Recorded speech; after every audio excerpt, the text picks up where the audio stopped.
Hello everyone, this is your mentor Damini. आप सभी का स्वागत है हमारे अपने channel agri entrance and BSc exam अड्डा 24/7 पे। तो आज होने जा रही है हमारी पहली class production of fruits and plantation crops. Fundamentals निकल रहा है यहाँ पे भी, ठीक है। तो बेसिकली आज पहली क्लास होने वाली है। तो बहुत सारे बच्चों को मैंने आपको सिलेबस डिस्कशन वाली वीडियो में भी बताया था कि बहुत सारे बच्चों को ये कोर्स सेकंड सेमेस्टर में, कुछ को थर्ड में, कुछ को फोर्थ है। तो जिन भी बच्चों को ये कोर्स है तो आप पढ़ सकते हो, ठीक है। ओके, सिलेबस डिस्कशन मैंने वीडियो ऑलरेडी बना दी है। अगर आप लोगों ने अभी तक नहीं देखी है बच्चों, चैनल पे वीडियो जा चुकी है सिलेबस की कि क्या क्या चीजें आपके सिलेबस में है। देखो, ये चैनल का नाम agri entrance and BSc exam अड्डा 24/7। अभी तक जिन भी बच्चों ने सब्सक्राइब नहीं किया है बच्चों, चैनल को सब्सक्राइब कर लेंगे, ठीक है। नोटिफिकेशन बेल को भी ऑन कर लेना। ओके, चलो। तो यहाँ पे वीडियो सेक्शन में बच्चे आज की क्लास में देखो, ये बीएससी एग्रीकल्चर सेमेस्टर 2 और 3 production technology of fruit and plantation crops already start हो चुका है। सिलेबस डिस्कशन पे मैं वीडियो बना चुकी हूँ कि क्या सिलेबस आपके इस सब्जेक्ट में है और किस तरीके से मैं आपको करवाने वाली हूँ, वो मैंने अपना भी थोड़ा स्केड्यूल बता दिया है, तो आप यहाँ से देख सकते हो, ठीक है बच्चों। चलो, ओके। तो आज हमारा लेक्चर 1 होने वाला है, जिसमें हम फ्रूट्स और प्लांटेशन क्रॉप्स के बारे में बेसिकली जानने वाले हैं। अगर मैं फ्रूट और प्लांटेशन के बारे में आपको पढ़ाने वाली हूं तो आपको पता तो होना चाहिए फ्रूट का क्या मतलब होता है, प्लांटेशन क्रॉप का क्या मतलब होता है, ठीक है। डन। ओके, क्लास शुरू करने से पहले आपका एक काम, वीडियो को लाइक करना है और वीडियो को जरूर शेयर करना है, ठीक है। ओके, चलो। तो सबसे पहले अगर हम बात करेंगे इंट्रोडक्शन की, फ्रूट्स की इंट्रोडक्शन के बारे में हमने जानना है। हमें पता है यार, हॉर्टिकल्चर जो है, बागवानी जो है, एक ब्रॉड टर्म है। हमें पिछले सेमेस्टर में फंडामेंटल ऑफ हॉर्टिकल्चर का सब्जेक्ट भी था, जहां पे हमने पढ़ा था कि हॉर्टिकल्चर के अंतर्गत बहुत सारी चीजें आती हैं। उसमें फल भी आते हैं, उसमें सब्जियां भी आती हैं, उसमें फूल भी आते हैं, उसमें रोपड़ फसलें भी आती हैं, उसमें सुगंधित फसलें भी आती हैं, उनमें मेडिसिनल एंड एरोमेटिक प्लांट्स भी आते हैं, स्पाइसेस एंड कॉन्डिमेंट यानी कि मसाले भी आते हैं। सारी चीजें हॉर्टिकल्चरल क्रॉप में आती हैं। तो मैंने आप लोगों को यह भी बताया था, हॉर्टिकल्चर का मतलब होता है, हॉर्टिकल्चर जो है वो दो शब्दों से मिलकर बना हुआ होता है। कौन कौन सा? हॉर्टस प्लस कल्चरा। कौन कौन सा बच्चे? Hortus plus कल्चरा। हॉर्टस भी इसमें लैटिन वर्ड होता है। ये कभी, अभी तो आप लोग चलो बीएससी में हो, ये कभी कभी कॉम्पिटिटिव एग्जाम में सीधा पूछा जाता है। जो हॉर्टिकल्चर में हॉर्टस और कल्चरा शब्द है, वो किस शब्द से डिराइव है? वो लैटिन वर्ड है। वो कैसे वर्ड है? लैटिन वर्ड है। हॉर्टस का मतलब होता है गार्डन क्रॉप्स। हॉर्टन का मतलब होता है गार्डन क्रॉप्स या गार्डन, और कल्चरा का मतलब होता है कल्टीवेशन। जब हम गार्डन क्रॉप्स को कल्टीवेट करते हैं, यानी कि गार्डन में लगाई जाने वाली क्रॉप्स। गार्डन में कौन कौन सी फसलें लगाते हैं? आपके घर में थोड़ा सा एरिया होगा, आप अपने घर के एरिया में या आंगन में कौन सी क्रॉप लगाते हो? आप सब्जियां लगाते हो, आप फूल लगाते हो, आप कोई ना कोई पौधा लगा देते हो, कोई ना कोई फल वाला पौधा लगा देते हो। ये सारी चीजें आप लोग लगाते हो ना। तो ऐसी क्रॉप्स जो गार्डन में लगाई जाती है, तो इन्हीं को बोला जाता है हॉर्टिकल्चर। गार्डन क्रॉप्स की कल्टीवेशन करना, गार्डन क्रॉप्स की कल्टीवेशन करने को क्या बोला जाता है? हॉर्टिकल्चर बोला जाता है, बागवानी बोला जाता है। अब इस कोर्स में स्पेसिफिकली हम दो चीजों के बारे में पढ़ेंगे। अब हमें पता है कि यार हॉर्टिकल्चर में फ्रूट भी आ जाते हैं, हॉर्टिकल्चर में सब्जियां भी आ जाती हैं, हॉर्टिकल्चर में फूल भी आ जाएंगे, हॉर्टिकल्चर में और भी बहुत सारी चीजें आएंगी। बट ये सब्जेक्ट हमारा स्पेसिफिकली फल के लिए है और प्लांटेशन क्रॉप्स के लिए। तो आज हम बेसिक, पूरी क्लास हमारी बेसिक होगी कि क्यों, क्या फल क्या होते हैं और प्लांटेशन क्रॉप्स क्या होती हैं, ठीक है। डन। चलो, तो सबसे पहले ब्रांचेस में हम सिर्फ दो ब्रांचेस का जिक्र करेंगे जिसका ये सब्जेक्ट है, दैट इज योर पोमोलॉजी। तो सबसे पहले अगर पोमोलॉजी का मतलब जानना है तो पोमोलॉजी को हिंदी में बोला जाता है फल कृषि विज्ञान।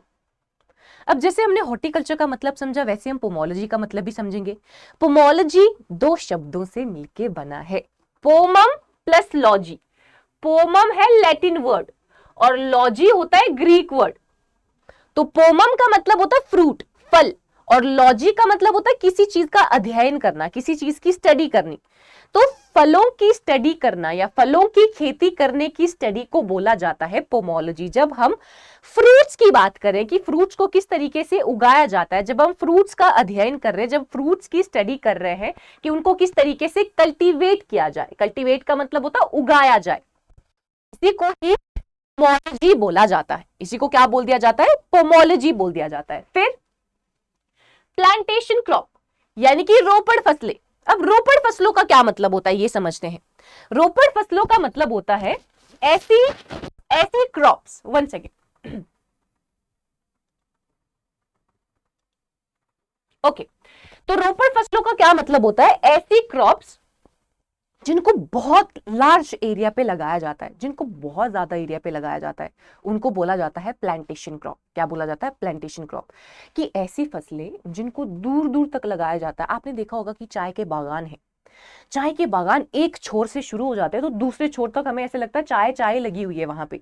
तो ऐसी फसलें जिनको बहुत बड़े स्तर तक लगाया जाता है, बहुत ही लार्ज स्केल में उनका प्रोडक्शन किया जाता है, और पते की बात, और उनका कंजप्शन हम हमेशा प्रोसेसिंग के बाद करते हैं। अगर मान लो चाय के बागान है, कॉफी के पेड़ हैं, ठीक है, कॉफी के पौधे हैं, क्या मेरे मेरे पास चाय के बागान है, चाय की पत्तियां हैं, तो क्या उस चाय की पत्ती को डायरेक्ट डाल के मुझे वो टेस्ट आएगा जैसा हमें मार्वल टी, क्या और कौन सी टाटा टी है वो पी के आएगा? नहीं। रेड लेबल टी नहीं आएगा हमें वो फ्लेवर। वो फ्लेवर हमें प्रोसेसिंग के बाद आता है। प्रोसेसिंग का मतलब होता है कि जैसे मैंने चाय की पत्तियां निकाली, प्लकिंग की, है ना, प्लग करके मैंने उनको सुखाया, ड्राइंग और रोस्टिंग करी, उसके बाद हमें वो फ्लेवर उनका नजर आता है, उसके बाद हमें वो फ्लेवर उनका महसूस होता है। तो यूजुअली जो प्लांटेशन क्रॉप्स होती हैं उनका कंजप्शन हम उनकी प्रोसेसिंग के बाद ही करते हैं। डायरेक्ट कंजप्शन हम उनका नहीं करते कि डायरेक्टली चाय की पत्तियां मैंने निकाल दी और उसको पैन में डाल दिए चाय बनाने के लिए, नहीं, ऐसा नहीं होता है। तो अगर आपसे पूछा जाए प्लांटेशन क्रॉप्स क्या क्रॉप्स होती हैं, तो प्लांटेशन क्रॉप ऐसी क्रॉप होती हैं जिनको बहुत बड़े स्तर पे लगाया जाता है और जिनका कंजप्शन हम प्रोसेसिंग के बाद ही करते हैं। जब उनकी प्रोसेसिंग हो जाएगी उसके बाद हम उनका कंजप्शन करेंगे, उसके बाद हम उनका कंजप्शन करेंगे। बोला जाता है, इसी को बोला जाता है plantation crops. Crops grown on large scale, बहुत बड़े स्तर पर हमने क्रॉप्स को लगाया है जिनको यूटिलाइज, यानी कि जिनको हम तभी खा रहे हैं जब हम उनका प्रोसेसिंग कर रहे हैं।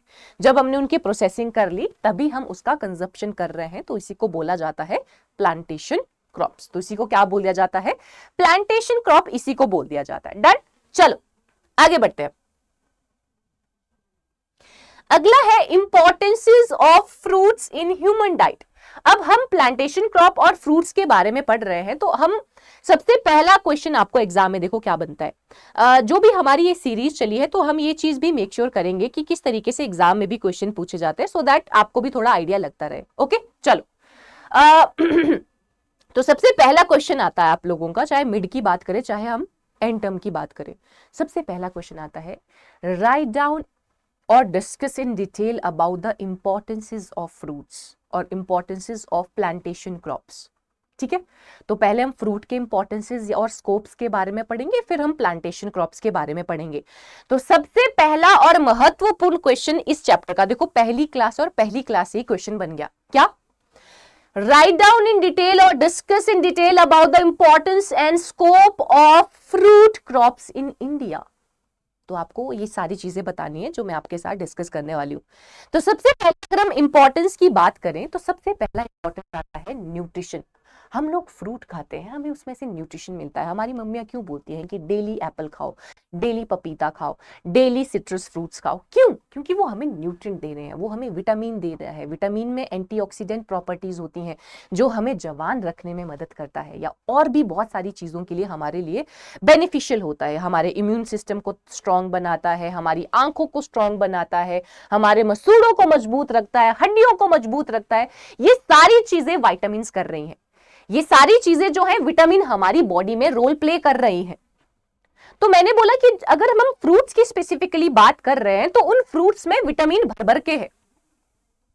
नॉट ओनली विटामिन, सिर्फ विटामिन की ही बात नहीं हो रही है, इसके साथ साथ कार्ब्स, प्रोटीन्स, फैट्स, सारी चीजें फ्रूट्स में भर भर के पाई जा रही हैं। तो सबसे पहला पॉइंट इंपॉर्टेंस में होगा ये कि फ्रूट से हमें न्यूट्रिशन मिल रहा है, हेल्दी न्यूट्रिशन मिल रहा है, पोषण तत्व मिल रहे हैं हमें। कौन कौन सा न्यूट्रिशन मिल रहा है? Calcium, sorry, carbohydrates, proteins, fats, vitamins, ये सारी की सारी चीजें जो हैं मुझे फ्रूट से खाने को मिल रही है। अब जो भी बच्चा जिम गया होगा या क्या जो जिम गया होगा तो पक्का आप लोगों को पता होगा कि यार थोड़ी देर पहले ना केले खा लेता हूँ, एनर्जी मिलेगी, मुझे एनर्जी मिलेगी। एनर्जी भी तो मिले, बाइसेप ट्राइसेप और लेग्स मारनी है तो एनर्जी तो लगेगी। केला खा लेता हूँ, केला मुझे इंस्टेंट एनर्जी देगा। तो वो इंस्टेंट एनर्जी हमें कार्ब्स देते हैं, तो केले में कार्ब्स बहुत ज्यादा पाया जाता है। तो कार्बोहाइड्रेट क्या करता है, कार्बोहाइड्रेट हमें एनर्जी देने का काम करता है, इंस्टेंट एनर्जी हमारी बॉडी को देता है। इंस्टेंट एनर्जी देने का काम हमारी बॉडी को कौन करता है, कार्बोहाइड्रेट करते हैं। चलो भाई, ये बात तो हमने कार्बोहाइड्रेट की कर ली। दूसरी बात हम करते हैं प्रोटीन्स की। अब फिर से जिम का एग्जांपल ले लेते हैं। जो भी लोग जिम जाते हैं कि यार आज तो एक्सरसाइज तो की है, प्रोटीन पाउडर खाना पड़ेगा, नहीं तो कोई फायदा नहीं है। प्रोटीन ही नहीं मिलेगी तो मसल्स कैसे बनेंगी, है ना, फूलेंगी कैसी मसल्स, डोले शोले कैसे बनेंगे, ठीक है। तो वो डोले शोले यानी कि मसल डेवलपमेंट में प्रोटीन्स काम करती है, तो वो प्रोटीन्स भी हमें फ्रूट से मिल रही है, प्रोटीन भी हमें फ्रूट से मिल रही है। तो प्रोटीन क्या करती है, मसल बिल्डिंग का काम करती है हमारे शरीर में, मसल बिल्डिंग। तीसरा, फैट्स। अब बहुत सारे लोग फैट के साथ बहुत सारे लोगों को दिक्कत है, मिसअंडरस्टैंडिंग है। हेल्दी फैट्स भी होते हैं और बैड फैट्स भी होते हैं, ठीक है। तो जो फैट्स होते हैं बेसिकली, जो गुड फैट्स होते हैं, वो हमारी बॉडी में विटामिन, एक तो एनर्जी देते हैं फैट, नो डाउट एनर्जी हमें देते हैं। कभी हम भूखे हैं, अगर कोई बंदा मोटा है तो उसको खाने की जरूरत नहीं, उसके फैट उसको कैलोरीज दे देंगे, उसकी फैट उसको एनर्जी दे देंगे। एक तो एनर्जी देने का काम करता है, इंस्टेंट नहीं देता, धीरे धीरे देता है। दूसरा चीज, जो फैट्स होते हैं ना, वो हमारी बॉडी में विटामिन को एब्जॉर्ब करवाने में मदद करते हैं। कभी कभी ऐसा होता है, अगर आप लोगों ने डॉक्टर से सुना होगा, कभी कभी ये सिनेरियो होता है कि आप खाना तो खा रहे हो बट आपको वो न्यूट्रिशन लग ही नहीं रहा है। मैं फ्रूट तो खा रही हूँ बट मुझे उसमें से विटामिन मिल ही नहीं रहे हैं। क्यों मुझे उसमें से विटामिन मिल ही नहीं रहे? क्योंकि फैट्स मेरी बॉडी में नॉर्मली काम नहीं कर रहा है। तो जो फैट्स हैं वो बेसिकली मेरी बॉडी के विटामिन को एब्जॉर्ब करवाने में मदद कर रहे हैं। तो फैट का फंक्शन समझ में आ गया। तो ये सारी चीजें हमें किससे मिल रही हैं, फ्रूट से मिल रही हैं। Last but not the least, vitamins. Vitamin की रिक्वायरमेंट हमारी बॉडी में बहुत कम चाहिए। जितना कार्ब, प्रोटीन और फैट चाहिए उतना विटामिन हमारी बॉडी को नहीं चाहिए, पर जितना भी चाहिए वो होना चाहिए। विटामिन बोल रहे कि मुझे ज्यादा, मैं नहीं चाहती कि यार तुम मुझे ज्यादा कंज्यूम करो, थोड़े बहुत से काम चल जाएगा, बट वो थोड़ा बहुत करो, नहीं तो मैं बहुत सारी दिक्कत तुम्हारी बॉडी में ले आऊंगी। तो ये विटामिन बोल रही है हमें, ठीक है। तो विटामिन जो है वो बेसिकली हमारी ग्रोथ एंड डेवलपमेंट के लिए बहुत ज्यादा जरूरी है, ग्रोथ एंड डेवलपमेंट के लिए बहुत ज्यादा जरूरी है, ठीक है।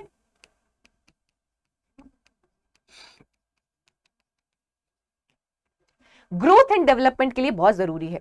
अगर मैंने बोला कि अगर मान लो कार्बोहाइड्रेट 100% मेरी बॉडी को चाहिए, तो अगर विटामिन हमारी बॉडी को सिर्फ 20-30% चाहिए होगा, बट वो 20-30% फिर मिलना चाहिए। नहीं मिलेगा तो बहुत दिक्कत हो जाएगी। बहुत सारे डिसऑर्डर्स, बहुत सारी चीजें हमें हो सकती हैं विटामिन की कमी की वजह से। तो ये चीज आपको ध्यान रखनी है। तो क्या इतनी चीजें आपको समझ में आ गई हैं?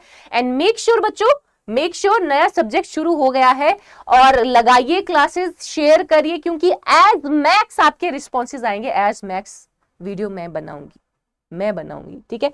एंटोमोलॉजी का बच्चे उतना ही हम करेंगे, maybe I don't know, but maybe हम फिर शुरुआत करें, but I don't think so हम शुरुआत करेंगे फिर से उसमें। बट ये वीडियोस भी, जैसे I feel that second semester वाले बहुत कम बच्चे होंगे इस सब्जेक्ट के लिए, बट अगर सेकेंड वाला नहीं है, कोई आपका सीनियर है, उनको आप भेज सकते हो ताकि ज्यादा से ज्यादा फीडबैक्स मिले और ज्यादा से ज्यादा हम आपके लिए सब्जेक्ट्स लेके आ सकें, ठीक है। ओके, क्योंकि बिकॉज यार एक वो चीज भी होती है, कभी कभी ऐसा सिनेरियो होता है कि आप डिलीवर तो कर रहे हो बट वो पहुंचता ही नहीं है बच्चों तक, ठीक है। तो फिर ऐसे लगता है यार बच्चे शायद इंटरेस्टेड ही नहीं है देखने में, है ना। तो वो चीज नहीं होनी चाहिए, क्योंकि जितना आप लोग इंटरेस्ट दिखाओगे उतनी और सेशंस हम आप लोगों के लिए लेके आते रहेंगे। डन। और बस आगे बढ़ते हैं। चलो, तो हमने ये बेसिक चीजें जान ली कि कार्बोहाइड्रेट, प्रोटीन, फैट्स और विटामिन हमें क्या क्या चीजें देते हैं, और ये सारी चीजें जो है हमें फ्रूट्स खाने से मिल रही हैं, ठीक है, तो यही सारे पॉइंटर लिखे गए हैं।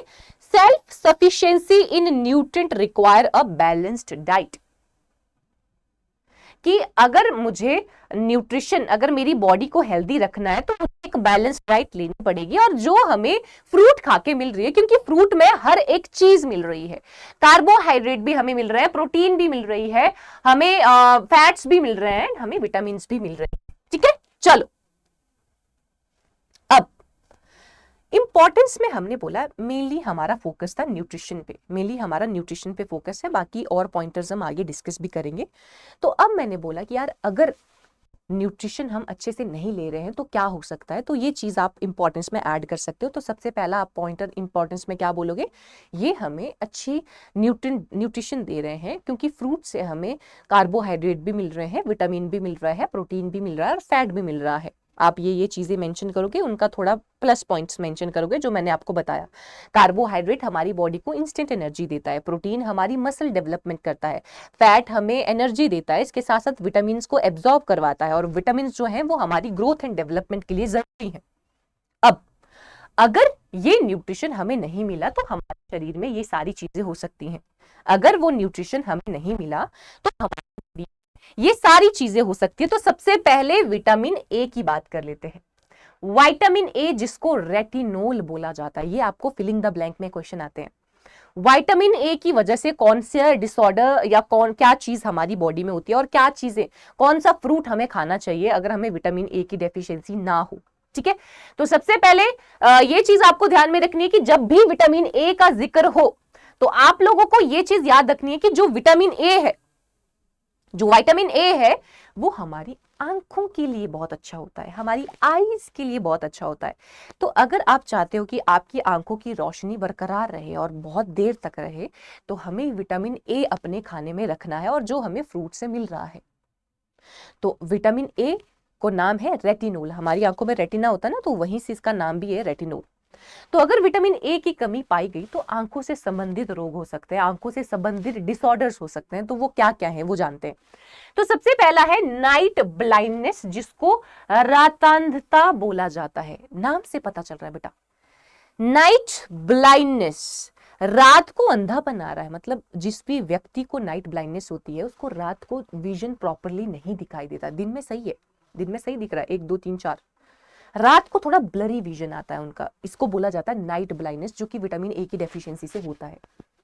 पहला पॉइंटर सेट है, क्लियर है। दूसरा जीरोप्थेल्मिया। जीरोप्थेल्मिया का मतलब है आंख है, आंख में ये वाला पोर्शन होता है जिसका जो अलग अलग कलर का होता है, सब पे काला है, ब्राउन है, ब्लू है, ग्रीन है ना।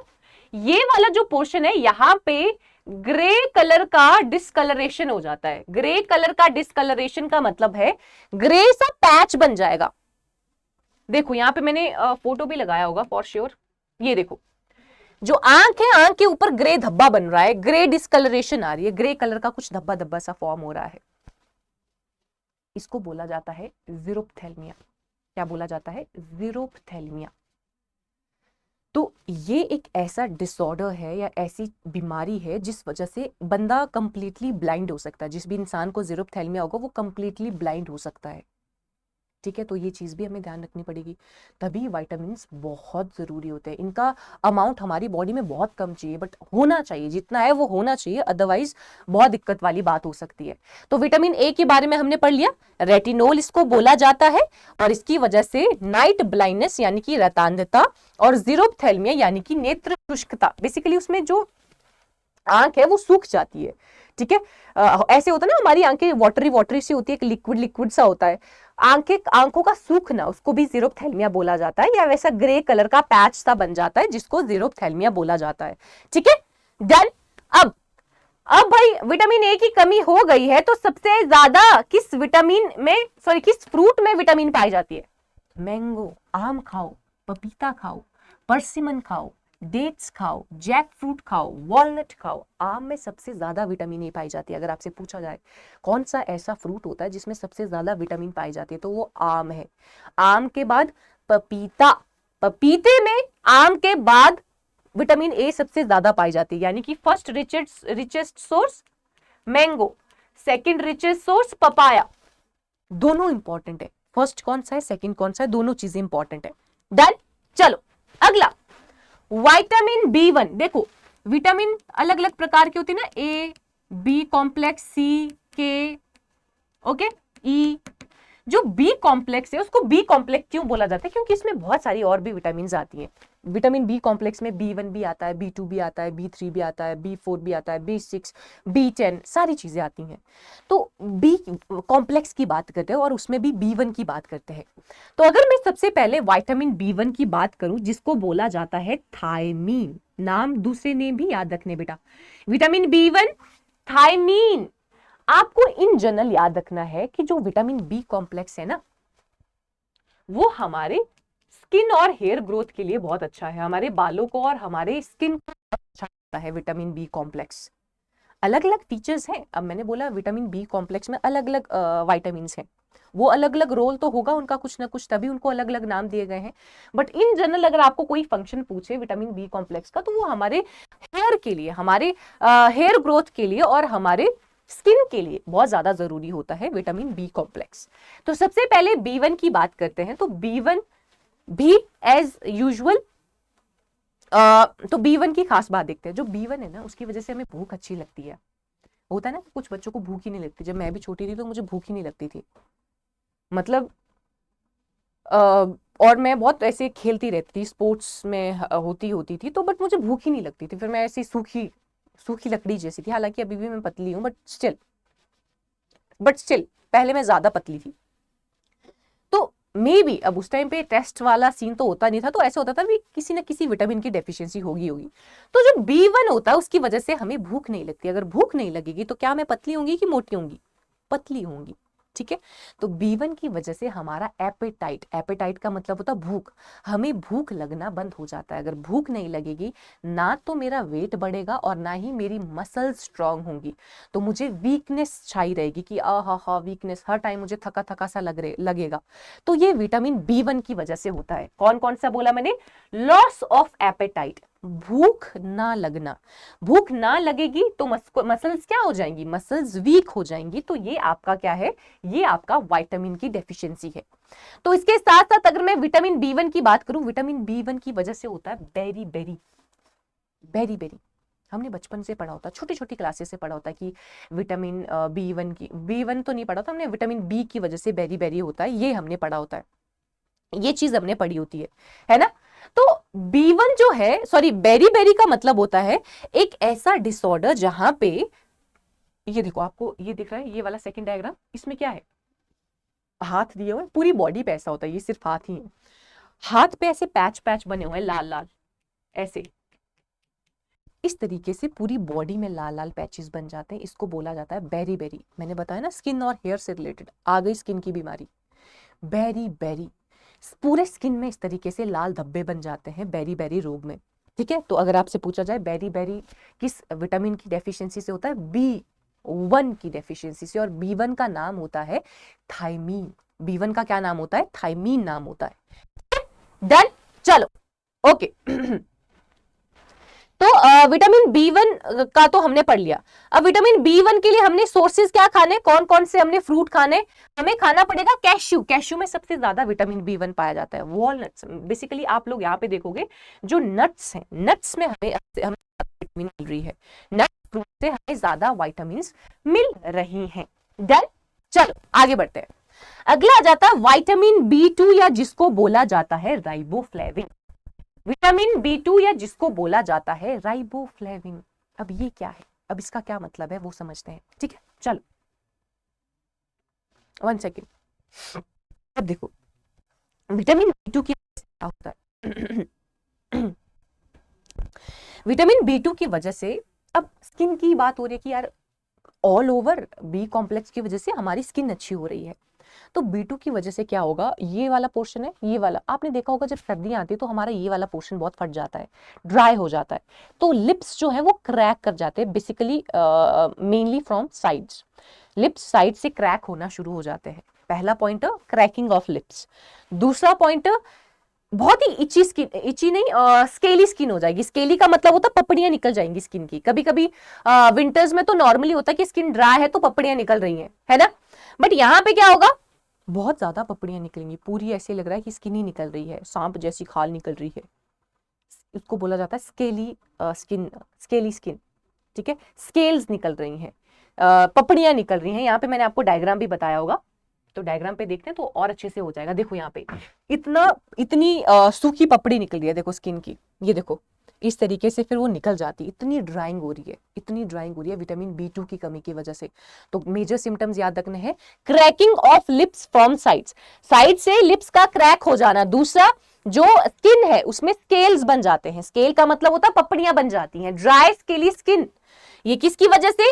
B2 की वजह से, और B2 का नाम है राइबोफ्लेविन, राइबोफ्लेविन नाम है इसका।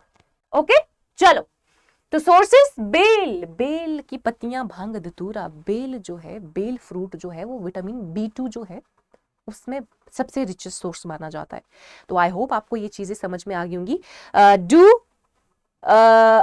कमेंट, मैं बोल सकती हूँ, कमेंट सेक्शन में जरूर बताना जब भी आप लोग वीडियो देख रहे हो, जब मैं बोलूँ ना समझ में आ रहा है तो कमेंट सेक्शन में मुझे बता दिया करो, यस मैम, हाँ मैम, इतने कितना 26 मिनट पे हाँ समझ आ रहा है, इस तरीके से, ठीक है।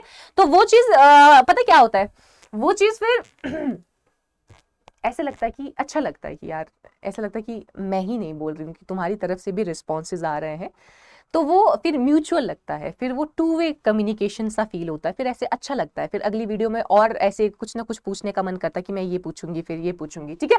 चलो ओके, आगे बढ़ते हैं। तो अगला है बच्चे विटामिन B3 जिसको नाइसिन बोला जाता है, विटामिन B3 जिसको नाइसिन बोला जाता है, और नाइसिन की कमी की वजह से होता है अगेन स्किन से रिलेटेड डिसऑर्डर। जैसे आप लोग कभी उल्टे लेटे तो नहीं, लटके होंगे, तो पूरा खून कभी सर यहाँ पे आ जाता है, पूरा सर पे पूरा खून आ जाता है, लाल नहीं हो जाता इंसान पूरा, तो पेलेग्रा में बंदा पूरा वैसा लाल हो जाता है, पूरा वैसे लाल हो जाता है, ऐसा लगता है खून खून सा पूरा लाल हो जाता है, इसको प्लेग्रा बोला जाता है, स्किन से रिलेटेड डिजीज।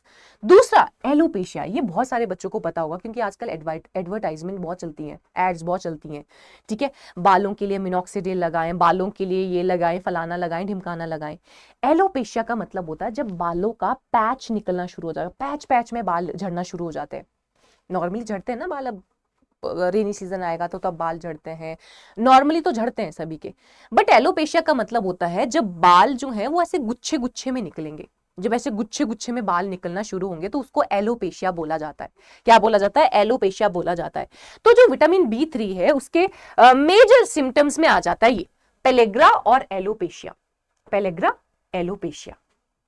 डन। इसके साथ साथ यहाँ पे भी बोला गया है कि लॉस ऑफ एपेटाइट, भूख की कमी होना और वेट कम होना। ऑब्वियसली यार भूख नहीं लगेगी तो तुम्हारा वेट कहाँ से बढ़ने वाला है, कोई नहीं बढ़ने वाला है, कम होगा ये। तो B3 की कमी की वजह से भी भूख नहीं लगती और वेट डाउन होता है, तो ये आपके कैरेक्टरिस्टिक सिम्टम है, ये जो है वो कैरेक्टरिस्टिक सिम्टम है B3 के, ठीक है।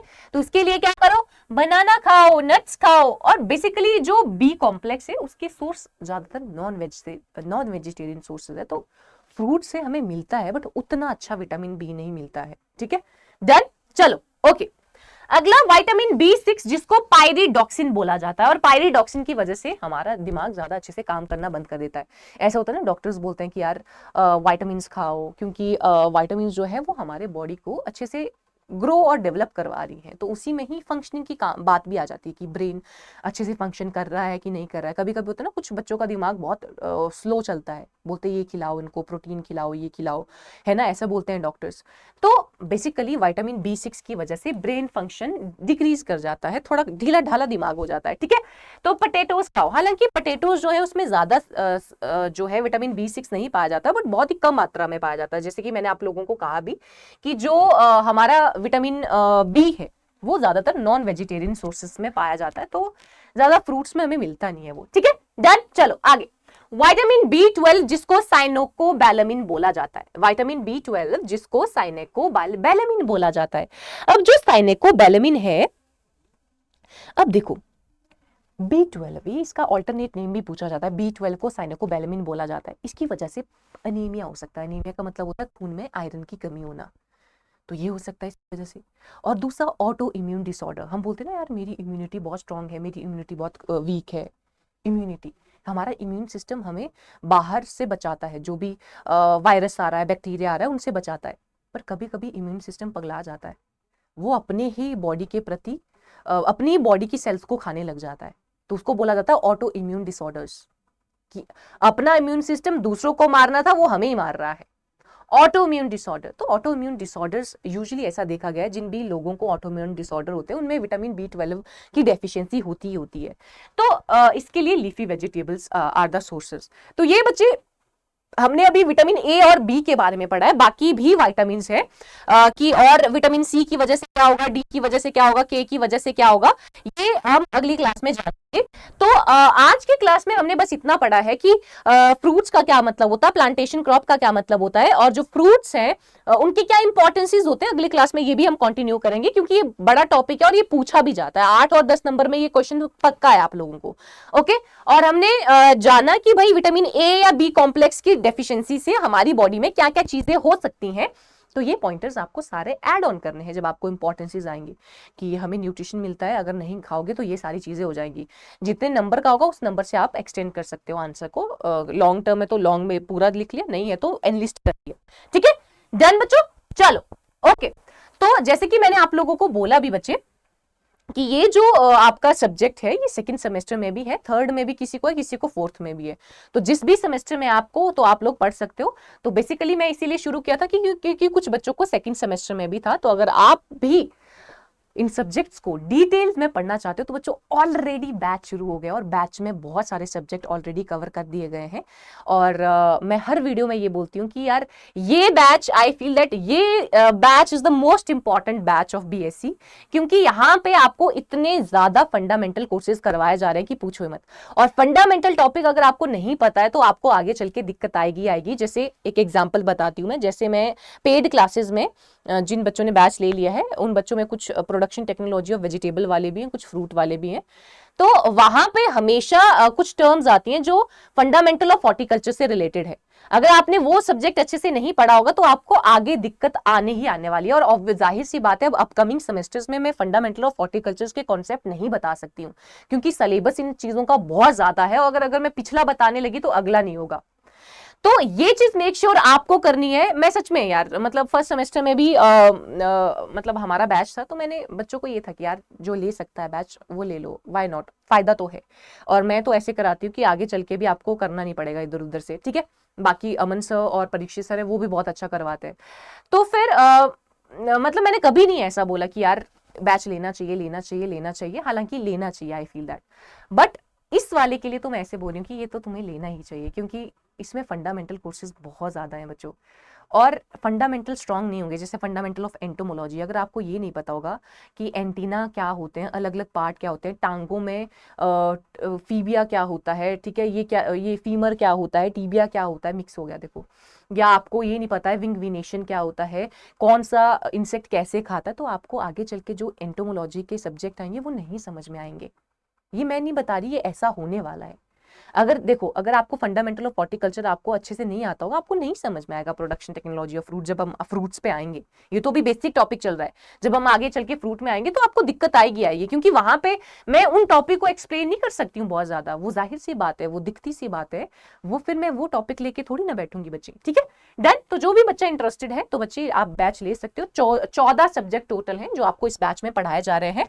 और आपको जब भी बैच लेना है तो मेक श्योर करें कूपन कोड Y1020 लगाएं, क्योंकि इस कूपन पे आपको सबसे ज्यादा डिस्काउंट मिलते हैं और मेरी मेंटोरशिप मिलती है। ठीक है, मुझसे गाइडेंस आपको पर्सनली मिलेगी। हालांकि मैं और जो भी बच्चे मुझे मैसेज करते हैं मैं आंसर्स कर लेती हूँ, बट या फिर वो हो जाता है कि हाँ आप इनकी मेंटोर हो तो आपको स्पेशल ध्यान देना है, तो वो चीज हो सकती है। ठीक है, चलो ओके। तो मैं एक बार बता देती हूँ किस तरीके से आपको बैच में एनरोल करना है। तो आपको करना क्या पड़ेगा, आपको जाना है अड्डा 24/7 की एप्लीकेशन पे, नहीं गूगल पे अड्डा 24/7 सर्च करना है। ये गई पहली वेबसाइट पे। ऑल कोर्सेज पे जैसे जाओगे ना बच्चे, एग्रीकल्चर कैटेगरी चूज कर लोगे और बीएससी एग्रीकल्चर सेमेस्टर देखोगे। यहाँ पे आपको दिखेंगे 2 बैचेस, पहला सेमेस्टर में तो हो नहीं, सेकंड में हो तो सेकंड में जाओ। सेकंड में जाओगे तो 6 महीने की वैलिडिटी आपको इस बैच की मिलेगी। और ये हम 3 फैकल्टीज मेनली आपको यहाँ पे पढ़ाने वाले हैं। सब्जेक्ट कवर देखो यार कितने सारे सब्जेक्ट है, मैं तभी बोल रही थी फंडामेंटल देखो यहाँ पे, फंडामेंटल ऑफ जेनेटिक्स ये आपको रिकॉर्डेड मिलेगा, बाकी आपको सारे लाइव मिलेंगे। Introductory soil and water conservation, fundamental of economics, fundamental of ento, agrometeorology, livestock and poultry management, production technology of fruit, agriculture microbio, fundamental crop physio का, fundamental patho का, ठीक है, फंडामेंटल एग्रीकल्चर एक्सटेंशन एजुकेशन का, soil fertility management और production technology of vegetables and environmental studies and disease management. देखो कितने सारे हैं, कितने, ठीक है। आपको करना क्या है, सीधा बाय नाउ नहीं करना है, मोर ऑफर पे जाके जो कूपन कोड मैंने बताया है उस कूपन कोड को लगा देना है, Y1020। जैसे आप Y1020 कूपन कोड को अप्लाई करते हैं तो आपको ये बैच मैक्सिमम डिस्काउंट में मिल जाएगा। तो याद रखें, जब भी आपको कोई भी एग्रीकल्चर का बैच लेना हो और आप मेरी मेंटोरशिप चाहते हो तो आपको Y1020 कूपन कोड लगाना है। और नीचे ही आपको डिस्क्रिप्शन में मेरे टेलीग्राम चैनल का लिंक मिल जाएगा, जहां पे आपको पीपीटीज या PDF जो भी ये पीपीटी है ना, इससे पढ़ा है मैंने, ये आपको मिल जाएगी मेरे टेलीग्राम चैनल पे। तो आपको मेरा टेलीग्राम चैनल भी ज्वाइन करके रखना पड़ेगा ताकि जो क्लासेस आप यूट्यूब से लगा रहे हो उसका PDF आपको मिल जाए, है ना। Done, sorted. तो यार अगर किसी ने अभी तक चैनल को सब्सक्राइब नहीं किया, ऐसे देख रहे हो यार, चैनल को सब्सक्राइब कर लेना और बेल आइकन को भी ऑन कर लेना ताकि अपकमिंग वीडियोस का भी नोटिफिकेशन आपको आता रहे। डन, चलो मिलते रहेंगे ऐसी वीडियोस के साथ। एक बार मैं फिर से कुछ थोड़ा बताना चाहती हूँ। देखो ये ऑलरेडी एक मतलब सिलेबस वाला चीज हो गई है, सिलेबस डिस्कशन मैंने ऑलरेडी करवा लिया है। बहुत सारे बच्चे ये भी बोल रहे थे कि मैम हमें ना वेजिटेबल की क्लासेस, ये प्रोडक्शन टेक्नोलॉजी ऑफ वेजिटेबल की, तो प्रोडक्शन ऑफ वेजिटेबल की मेरी ऑलरेडी प्लेलिस्ट है बच्चे। अगर आपको वेजिटेबल का भी है, देखो ये BSc agriculture semester 3 lectures 20 lecture करवाए मैंने वेजिटेबल के। तो अगर आपको वेजिटेबल का कोर्स है, वेजिटेबल की भी प्लेलिस्ट बनी हुई है, और अगर आपको फ्रूट का है तो फ्रूट की भी प्लेलिस्ट बन जाएगी। एक सिलेबस डिस्कशन का गया और ये वाली क्लास आपकी हो जाएगी, ठीक है। और मेक श्योर करें 2 बजे की टाइमिंग है मेरे क्लास की, डेली तो नहीं मैं बोलूंगी, मंडे टू लेके थर्सडे, मंडे से लेके थर्सडे हम डेली 2 बजे मिलेंगे production technology of fruit and plantation crops के साथ। तो फिर ठीक है, पढ़ लेना अच्छे से। बाय बाय, ओके, चलो।